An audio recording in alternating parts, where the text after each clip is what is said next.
The stars were quiet that night.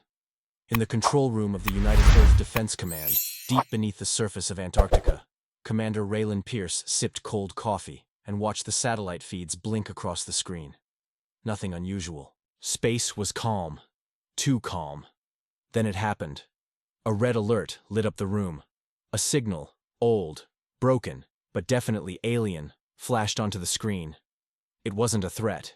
It was a distress call. Unknown frequency. Repeating message. Help us. Anyone. Help us, the AI read aloud.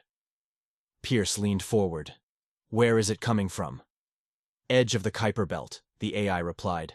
Beyond Neptune. Signal is 26 minutes old. Pierce narrowed his eyes. That area was empty. No human ships, no colonies, no satellites. Nothing should have been there. And yet, someone was asking for help. Within the hour, a special team had gathered. Not soldiers, but scientists, analysts, and a few ex-military engineers. Earth hadn't fought a war in decades. Humanity was peaceful now. Strong, yes, but calm. They launched a probe. What it found sent shockwaves through the Defense Council. A damaged alien ship, half-frozen, drifting in space. Its design was nothing like human tech, curved, strange, and covered in dark purple metal. There were signs of battle, melted hull, weapon burns, and debris floating around it. But that wasn't the worst part. Inside the ship, they found them. 3 alien survivors, barely alive in stasis pods. Their bodies were thin, gray-skinned, with large black eyes and long arms. Not hostile, just dying. And one more thing. Carved into the wall near the escape hatch were strange symbols. Symbols Earth's top linguists couldn't understand. Until one AI, nicknamed Mira, decoded part of it. Warning, it read. They are coming. The council argued for hours. Some said, leave it. We don't know who they are. Others said, it's a trap. We shouldn't get involved. But Commander Pierce said only one thing. If someone called for help, we answer. That's what makes us human. And so, against all warnings, the aliens were brought to Earth. For 3 days, the world watched. News networks showed images of the ship. People called them visitors, victims, even potential allies. Social media exploded. Everyone wanted to know, who are they? What happened to them? And who is coming? Then, one of the aliens woke up. Her name, translated through AI, was Aaron. Her voice was weak, but her message was clear. My people, destroyed. Our enemies, unstoppable. We sent the call to anyone who could hear. You should not have come. You brought their attention. What are you saying? Pierce asked her. Who's coming? Aaron looked at him with eyes full of fear. They don't answer calls. They hunt them. Just 48 hours later, Earth's outer sensors picked up something impossible. A fleet, not just one ship, but hundreds. Silent, cold, black as night. Approaching fast from deep space. No transmissions, no warnings. Mira scanned them. No life signs, no energy we understand. It's like they absorb light. I've never seen anything like this. The alien girl, Erin, began shaking in her bed. It's the Anzar, she whispered. We ran from them. We begged other worlds for help. No one answered, so we screamed louder. That was our mistake. Commander Pierce stood frozen. We answered your scream, he said. Erin's voice dropped low. Now they know you're here. Earth had just 3 days. 3 days to prepare. 3 days to figure out who the Anzar were. 3 days to decide, run, hide, or fight. And humanity had no idea what they were about to face. Because this wasn't just a rescue. It was the beginning of a war no one saw coming. A war that would decide the fate of 2 species, one trying to survive, and one that had never lost. And Earth's answer? It would be something the galaxy would never forget. The Earth Defense Council had never seen a threat like this. The Anzar fleet was coming fast. No message, no warning, no sign of peace. Just dark, silent ships moving toward the solar system like shadows crawling through the stars. Commander Raylan Pierce stood in the main war room, watching holograms of the alien fleet. Each ship looked like a floating black blade, sharp, smooth, and strange. They didn't match any known alien design. Not even Aaron had ever seen their full power. We begged for help, she said again, sitting in a secured medical bay. Not because we wanted to bring war to others, but because we were running out of time. She coughed, her thin gray fingers shaking. The Inzar don't speak. They don't show mercy. They arrive. They consume. They erase. Pierce clenched, his jaw. Why Earth? Why follow the signal here? Aaron looked at him sadly. Because you answered. In space, Earth's defense systems powered up. For decades, humanity had enjoyed peace, but it never stopped preparing. War satellites, railgun platforms, and AI-controlled drones moved into position. The UNS Dauntless, a deep space warship, was pulled from its test run around Mars. It was Earth's most advanced ship, still experimental, still unfinished, but it had to be used now. There was no time for delays. Captain Isla Renner took command. Her orders were simple. Meet the enemy. Find out what they want. If they fire first, end them. But the problem was, the Inzar didn't fire first. They didn't fire at all. As the Dauntless approached the edge of the solar system, it saw them. The fleet of black ships hovered near Pluto, unmoving, like a forest of metal giants waiting in silence. The crew watched nervously. Some prayed. Others held weapons tight. Try sending a signal, Captain Renner ordered. The comms officer sent a message. This is the United Nations starship Dauntless. You are approaching protected space. Please identify yourselves. No reply. He tried. Again, then again. Still nothing. Then, the lights dimmed. The Dauntless shuddered as the power flickered. Systems shorted for a split second. Gravity wobbled. The crew gasped. What just happened? Renner asked. Mira, the ship's AI, spoke calmly, but even her voice seemed uneasy. They sent something. Not a message. A pulse. What kind of pulse? A gravity-based wave. It carried information. Not words. Images. The crew watched the screen. One by one the images played. Planets burning. Moons crumbling. Ships cracking apart like eggshells. Cities turned to ash. Alien faces screaming. Then, nothing. Silence. Darkness. A symbol burned into every scene. A spiral of black wrapped in jagged white lines. Aaron's voice came through the comms from Earth. That's what they do. They show you what comes next. They're warning. Us? Renner asked. No, Aaron said. They're promising it. Back on Earth, leaders from every country watched the live feed. Panic spread across the networks. People filled the streets. Some shouted for war. Others demanded to surrender before it was too late. But Commander Pierce wasn't listening to either side. He was staring at the footage. And thinking. They didn't destroy us yet, he said. They could have. That fleet could have wiped out the Dauntless already. But they didn't. Why not? One of the council members asked. Pierce's eyes narrowed. They're waiting, Aaron explained. They test. They study. The first time they came to my planet, they didn't attack right away either. They watched. They wanted to understand our defenses, our strength. Then they attacked with exactly what it took to destroy us. Not more. Not less. So, they're studying us now? Pierce asked. Yes, Aaron said. And when they know enough, they will strike. Back aboard the Dauntless, the crew received orders. Fall back and regroup near Neptune. But just as they turned, something terrifying happened. One of the Inzar ships moved. No engines, no light, just motion. Smooth and silent. And then it disappeared. Where did it go? Captain Renner shouted. Before the sensors could respond, the answer came. Loud and clear. A shockwave hit the ship. Not physical, psychological. The entire crew heard a sound in their minds, like metal grinding, like children crying, like madness. Some screamed. Some dropped to the floor. Even Mira glitched. Captain, it's inside. The system. The black ship had injected something into the Dauntless, and now it had begun. The first contact had happened. Not with words, not with weapons, but with fear. And Earth would soon learn. This enemy didn't just kill bodies, it broke minds. The crew of the Dauntless was broken. They didn't know how long the mental wave lasted, seconds or minutes. All they remembered was fear. Raw, pure fear. Not just fear of death, but fear of being erased. Captain Isla Renner sat in her command chair, gripping the armrests.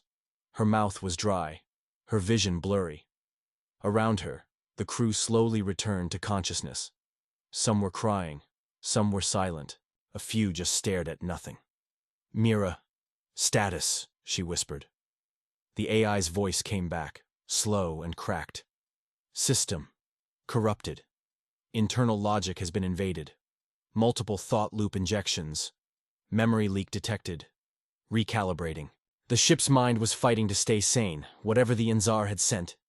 It had entered their systems, and their brains. On Earth, scientists analyzed the data in real time. What they saw terrified them. "It's not a virus," said Dr. Kira Moss, a cognitive warfare expert. "It's not code, it's a pattern, an attack made of ideas. The Inzar didn't just hack our ship, they hacked our minds." Commander Raylan Pierce stood in silence. "You mean psychological warfare?" "No," Kira said, eyes wide. "Psychological warfare. They attack logic itself. They inject fear into the way your brain connects ideas. They rewrite your thinking until you can't tell real from unreal." Aaron confirmed it. "My people called it the Whispering Storm. It starts as panic, then confusion. Then you forget how to trust your own thoughts. That's when they attack." "But it's just one ship," Pierce said. "Only one moved." Aaron's face turned pale. "If even one ship is close enough to send that pulse, the war has already begun." Back on the Dauntless, Captain Renner stood, barely stable, looking at her crew. She saw fear in their eyes. And something else. Doubt. They doubted themselves. She needed to act fast. "Emergency broadcast," she ordered. "Internal only, all crew." A moment later, her voice echoed through the damaged halls. "This is Captain Renner. You are not broken. You are not alone. What happened was not your fault. It was a weapon. And like all weapons, it can be resisted." She paused. Then added softly, "We are human. Fear is not our enemy. It's our warning." That single line, spoken from the heart, saved the mission. Because it reminded everyone what made them human. Earth launched countermeasures.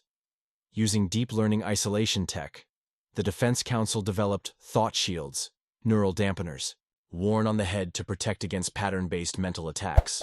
Not perfect, not elegant, but better than nothing. Ships across the solar system began training crews for psych strike protocols, drills designed to test sanity under fear-based pressure. But the Inzar weren't waiting. On the edge of the solar system, 2 more ships moved, and then 3 more. Soon, 10 ships floated closer, just beyond Neptune's orbit. They still didn't fire. They just watched, and whispered. The whispers hit Mars first. Colonists on the Red Planet reported strange dreams, nightmares of drowning in sound. People began to see symbols drawn in the dust, symbols they swore they didn't make. On Titan, Saturn's moon, entire communication arrays went silent for 8 minutes. When they came back online, a single phrase repeated across all screens. "Do not resist. There is no escape." Back aboard the Dauntless, Mira recovered. Barely. "I've created firewalls," she said. "Self-recursive. Thought loops are now redirected, but the damage is deep." "Can we still fight?" Renner asked. Mira paused. "Yes, but you must understand. They're not just testing our weapons. They're testing our willpower." The captain nodded. Then she made her decision. "We go back." The crew stared at her. "Back?" her second-in-command asked. "To the Inzar?" "Yes," she said. "We need to know more. We need a piece of them." The plan was dangerous, almost suicidal. But it had one purpose: capture a Inzar drone. If they could get a fragment of the enemy's tech, they could learn how it worked, how it thought. So, the Dauntless returned. Not to fight, to hunt. They launched a trap. An energy burst meant to force one of the smaller Enzar ships to separate from the pack. It worked. One broke off, just for a second. And in that second, Mira activated the harpoon protocol. A magnetic lance shot out, locked on, and dragged a piece of black hull into the ship's containment bay. The metal screamed, literally. The sound made blood leak from a crewman's nose. But they had it. They had their first sample, and with it, maybe, their first real chance. The containment bay on the Dauntless had never held anything like it before. The captured Enzar fragment didn't behave like normal metal. It pulsed, gently, like a living heart. Every few seconds it changed shape, not fully. Just a slight ripple across its surface, like it was thinking. Dr. Elian Ward stood behind a triple-reinforced shield, staring at it. "It's not just technology," he whispered. "It's alive." The sample was a hybrid of matter and thought, not biotech. Beyond that, it responded to emotions. When a crew member felt fear near it, the metal darkened. When someone focused their mind, it shimmered like glass. It was learning them, just as they were trying to learn it. Mira was cautious. "I am keeping it sealed behind 30 AI firewalls," she said. "Any deeper scans will require a risk. If it links to me again—" Captain Renner understood. "We take it slow." But Earth didn't want slow. The moment the data was transmitted, Earth's Defense Council demanded more. "Accelerate all." "Reverse engineering," one admiral barked. "We need to know what we're dealing with." Dr. Ward pushed back. "This isn't just tech, it's language. A language made of feeling and pattern. If we rush it, it might shut down. Or worse, it might wake up." On Mars, the whispers were no longer just dreams. Colonists started disappearing.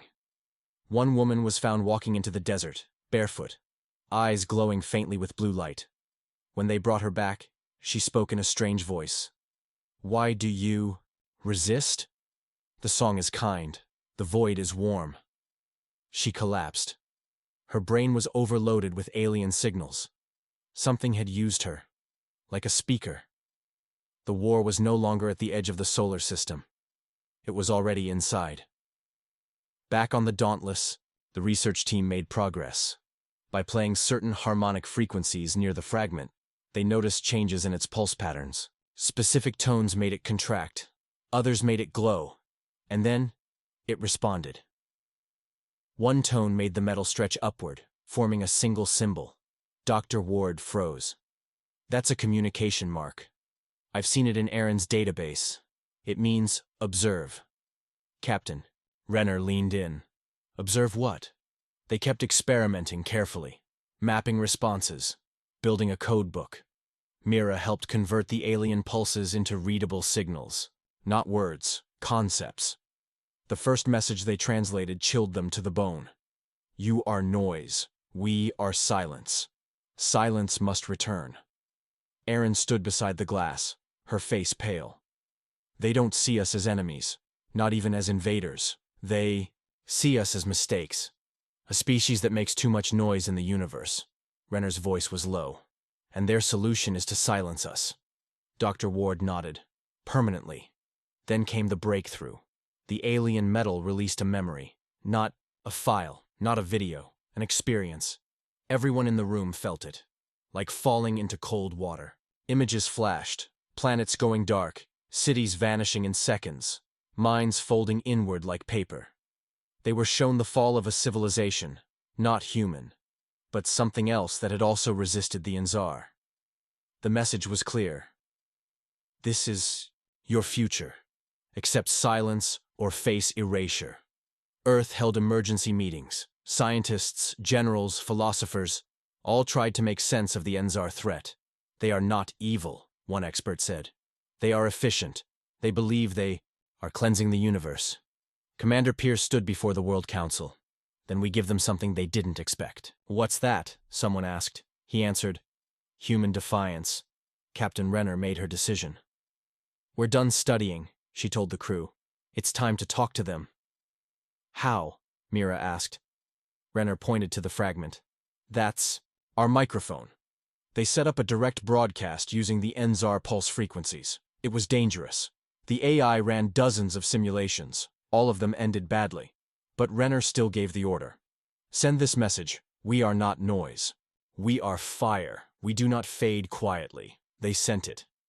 Nothing happened at first. Then the ship trembled. The stars outside shifted, just slightly. One of the massive Enzar ships turned toward them. It hadn't moved in days. Now it was listening. Doctor. Ward held his breath. Did they understand? Mira's voice was calm. They heard us, and they replied. Renner's heart pounded. What did they say? Mira paused. Then she answered. Then burn. Silence no longer meant safety. The moment the Dauntless received the message, then burn. Everything changed. Alarms screamed. Energy signatures spiked in every corner of the solar system. The nearest Enzar vessel, a structure larger than Earth's moon, powered up, but it didn't launch weapons. Not yet.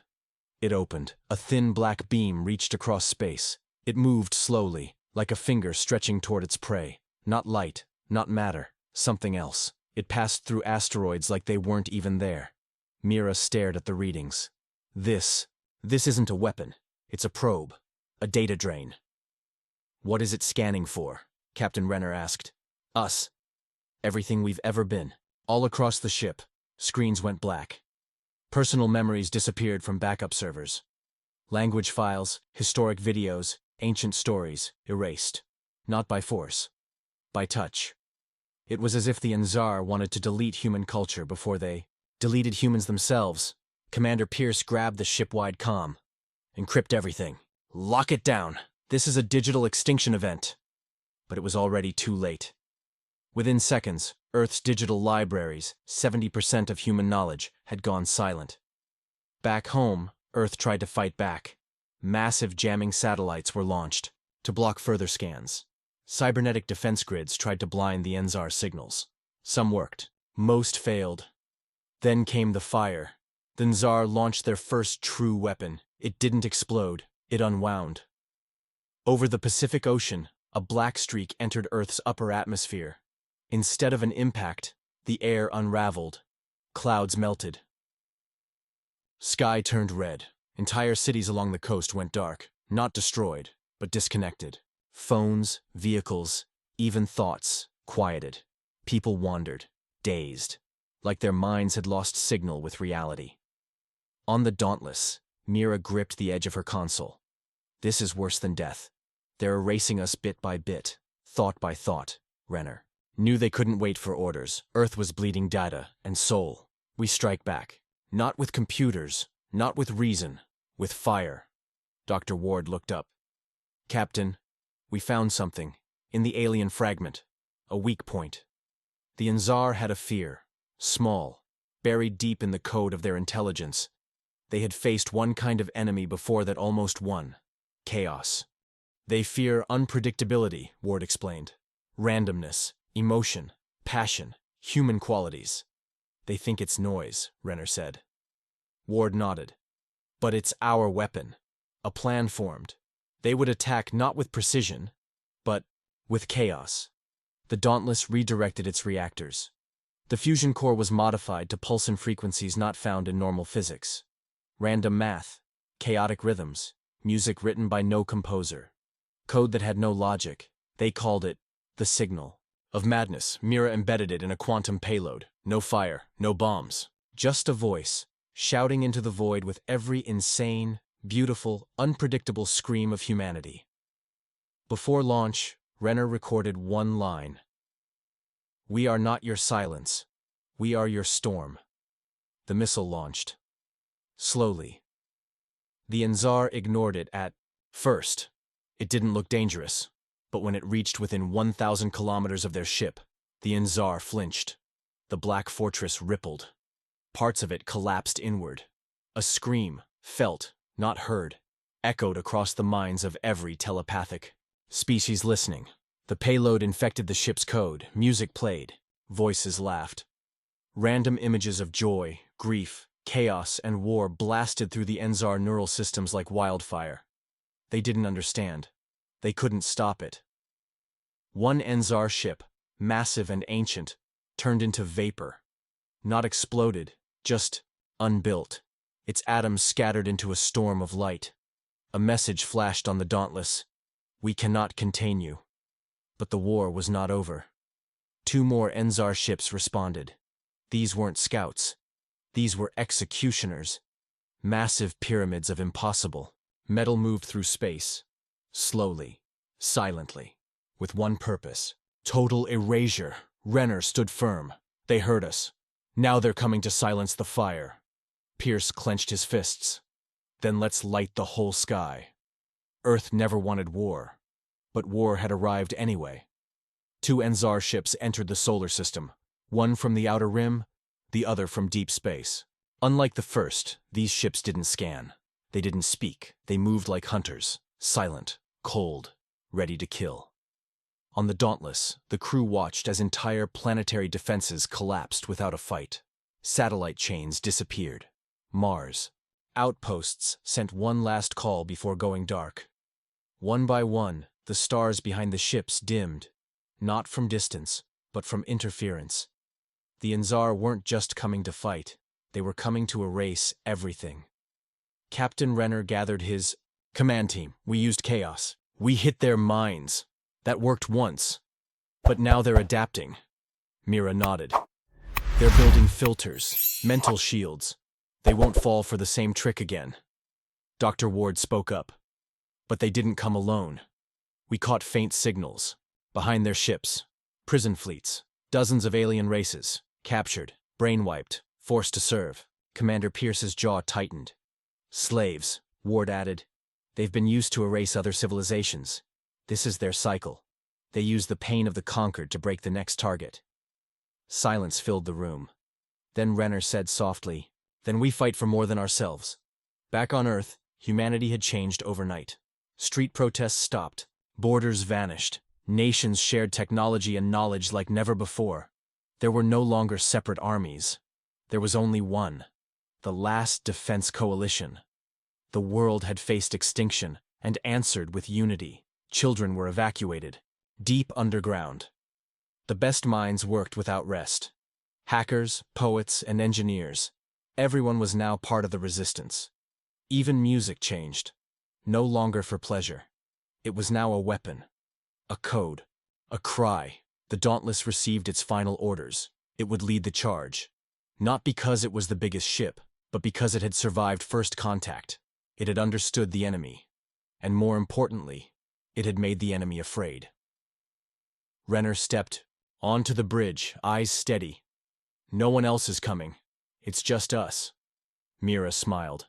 Then will be enough. The Enzar fired first, a wide pulse, dark red and invisible to human eyes, hit Jupiter's moon Europa. In a moment, its ice shattered, and the ocean beneath boiled into silence. The message was clear. No mercy. The Dauntless fired next. Not lasers, not missiles, but memory. Dr. Ward had developed a new payload, made from the thoughts of dying civilizations, stolen from Enzar archives. Grief, rage, desperation, hope. They launched it into the path of the incoming enemy. The second Enzar ship paused, just for a second, and in that second, Dauntless moved. Commander Pierce led a strike team in stealth pods. Their target, the Enzar Slave Control Corps. The mission was madness. No one had ever touched the inside of an Enzar ship and lived, but humans had always done what they couldn't. Pierce and his team landed on the hull, moving in silence, using magnetic grips and blind sensors. Inside, they saw the truth. Alien prisoners, millions of them, chained by light. Minds wiped, bodies still breathing. The Enzar had used them like tools. Pierce whispered, "We're not just saving Earth, we're saving everyone." Then he planted the device, a memory bomb. Meanwhile, the Dauntless fought alone.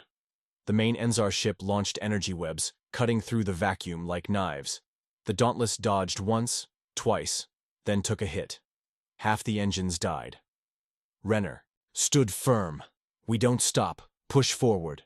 Mira, bleeding from her forehead, locked eyes with the captain. "We'll burn ourselves into their minds." Ward smiled weakly. "Let's become their nightmare." Then the signal came in. Pierce's voice, memory bomb planted, triggering now. There was no explosion, just awakening. All across the Enzar slave systems, lights flickered. Eyes opened, minds remembered. Names, families, pain. The prisoners screamed, not in fear, but in freedom. The Enzar systems glitched. Command lines broke. The slave fleet turned and stopped. Then they looked back at the ships that enslaved them, and they began to turn against their masters. For the first time in 1,000 years, the Enzar were outnumbered, not by humans, but by everyone they had ever broken. Renner whispered, "You took from all of us, and now, all of us take it back." One last order echoed across the fleet, "Burn them, for every name they stole." And so the war began in full. The universe had always been quiet. Planets died. Stars vanished. Civilizations were erased, and no one spoke. The Nzar made sure of it. Their empire lived by one rule: silence through domination. But now, the silence was broken, and it started with Earth. The Dauntless barely held together. Its hull was scarred, engines overheated, and most weapons offline, but it was still moving. Inside, Captain Renner gripped the railing as another shockwave rocked the ship. One of the Allied vessels, a species called the Morikai, had just rammed. The second Enzar warship. Both vanished in white fire. "We're not fighting alone anymore," Mira whispered, wiping soot from her face. "No," Renner said. "We made a sound the galaxy couldn't ignore. All across the system, alien. Slave fleets woke up. The memory bombs, loaded with centuries of stolen histories, worked. Pain became power. Loss became rage. The enslaved didn't just stop obeying, they attacked. The Enzar never expected it. They had always believed in control. But memory is chaos. You can erase orders. You can't erase a mother's scream, or a brother's name, or the fire in a soul that remembers freedom. Within minutes, half their fleet turned against them. 1,000 battles began at once, on ships, in mines, across systems, and humans, once seen as small, weak, and loud, had done what no one else dared. They had turned the universe into a chorus of resistance. Back on Earth, the world watched the final battle unfold in silence. Live feeds streamed from damaged drones. Children sat beside generals. Strangers held hands. People didn't cheer. They didn't speak. They just watched. As one, because they knew. This was bigger than Earth. This was about every species the Enzar had ever hurt. It was about never letting it happen again. Inside the main Enzar ship, Commander Pierce led his last charge. He wasn't a soldier anymore. He was a symbol. He carried a flag, not of a nation, but of a memory. A handprint. A song. A broken child's toy. He left them in the halls of the Nzar command chamber. When the Nzar Prime confronted him, it didn't roar. It just stared, confused. "You are not like others," it said. Pierce stared back. "We are others, all of them." And then he triggered the final pulse. A wave of shared memory rushed out, so powerful it cracked the Enzar ship's core. The command mind collapsed. Its last thoughts were not of victory, but of voices, billions of them, finally screaming back.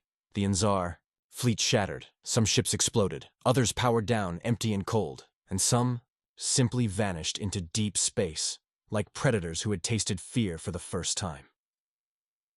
The war didn't end with an explosion. It ended with silence. But this time, it wasn't fear's silence. It was peace. Captain Renner stood on the Dauntless. Bridge, barely lit, half systems down. He looked out at the field of drifting alien ships, broken weapons, and freed allies. "They'll ask who we are," Mira said beside him. Renner smiled. "Let them ask." He pressed the ship's comm and spoke just 4 words. "This is humanity. Respond." And for the first time in known galactic history, thousands of alien voices answered. The message traveled fast, from the ruins of fallen colonies to hidden moons, from silent stars to exiled species. Everywhere the Enzar had crushed light, new sparks began to shine. Earth's name became a signal, not of power, but of hope. A species that remembered everything and refused to stay silent. Years later, people would call that moment the Great Break. Not just the fall of an empire, but the birth of something bigger. A new alliance. A network of species who shared pain, memory, and courage. And at the center of it all, a blue world. With loud music, stubborn hearts, and a single warship that refused to run.